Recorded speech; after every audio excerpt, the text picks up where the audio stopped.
Are you a Muslim student going into university for the first time and you're worried about how you're going to find that balance between being a full-time uni student as well as trying to maintain your iman and keep your deen up and everything else? Well, stay tuned to find out. Assalamu alaikum wa rahmatullahi wa barakatuh, everyone. Peace and blessings of Allah be upon you all. Welcome back to the channel, guys. So before I get into the actual topic of this video, I just want to give a big shout out to the University of Southampton's Islamic Society for helping me with this in regards to topics to actually talk about in regards to the subject of the video. So yeah, thank you very much, guys. May Allah subhanahu wa ta'ala bless you all.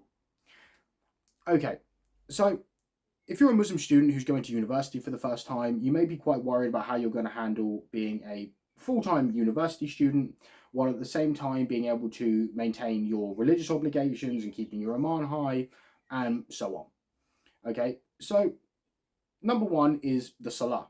You have to maintain your salah. Obviously, this is an obligation upon us as Muslims. Obviously, the salah is what separates the believers from the disbelievers. So yes, it is important that you pray your salah on time as they should be prayed.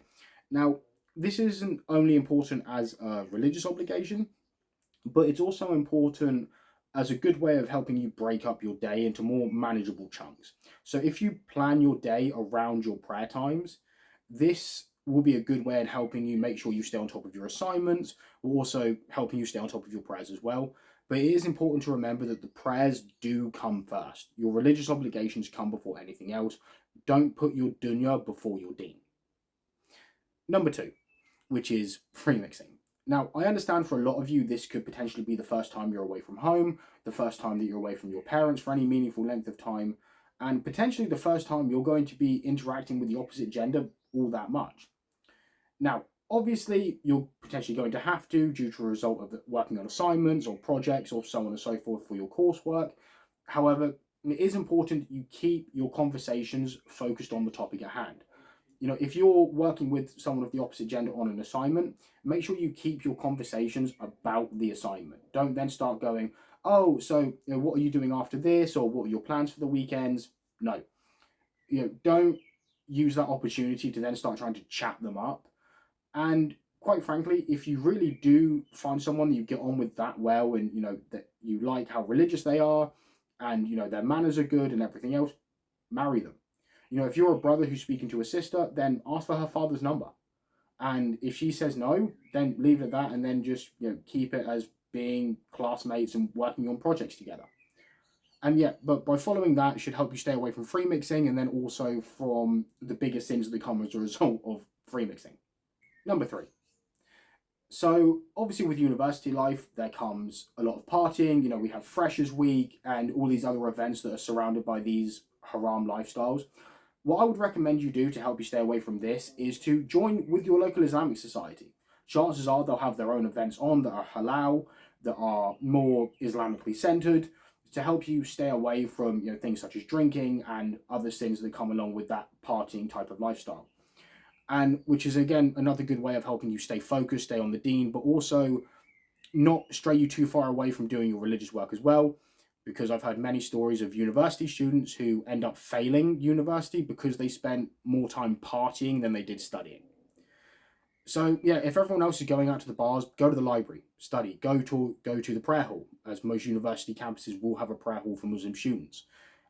Stay there, so it can help you not only focus on your studies, but also your religious obligations as well. Next part I want to get into is in regards to your daily life, your daily interactions.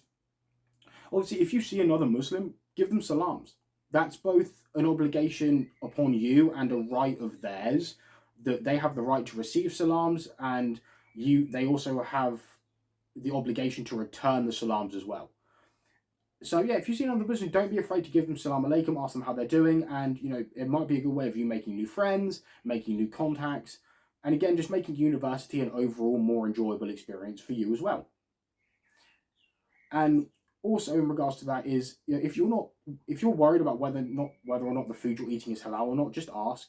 There's no sin upon you in asking if something's halal. Check the labels, check the ingredients, because just because something may not have a halal sticker on it doesn't necessarily mean it's haram. If it's suitable for vegetarians, it's halal. If it's suitable for vegans, it's halal. So yeah, don't be afraid, like I say, check labels, check stickers, ask the people behind the counter if they have any a halal section at their shops.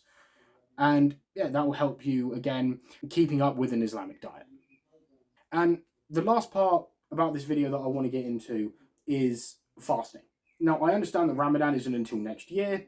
However, I've heard this a lot around Ramadan does come around, where you have people say, oh, I don't have to fast because I have exams to study for. That's not a thing. It's never been a thing. Okay? Giving up fasting as an excuse for studying for exams, which chances are you're probably not going to be studying anyway. So I don't know who you're actually trying to fool there.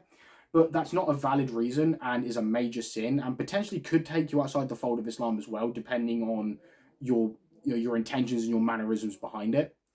So yeah, if you truly are finding it that hard to study while fasting, just study at night, when you're allowed to eat and drink. Ramadan next year will be quite early, so it will be darker earlier. So you'll have plenty of time to break your fast, to study, and to get a decent amount of sleep as well for the next day. But yeah, guys, using excuses such as exams as an excuse of not fasting isn't valid at all. So yeah, guys, that's all for this one. Thank you for tuning in. And yeah, please, I hope you enjoy yourselves at university and make the most of it. Make sure to use that time to study, so inshallah you can get a good job, but also make sure you maintain your religious obligations as well, as obviously deen before dunya, as they say.